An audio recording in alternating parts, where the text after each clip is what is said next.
Okay, so this is whenever I told you that we were going to make another video. Remember, you listened to the front?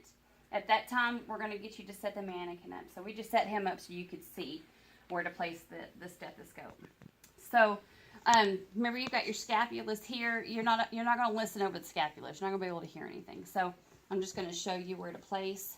And I'm leaning over just because of the demonstration. So we're going to do one here, and then you've got 7 spots here. So 1, 2, 3, 4, 5, 6, 7.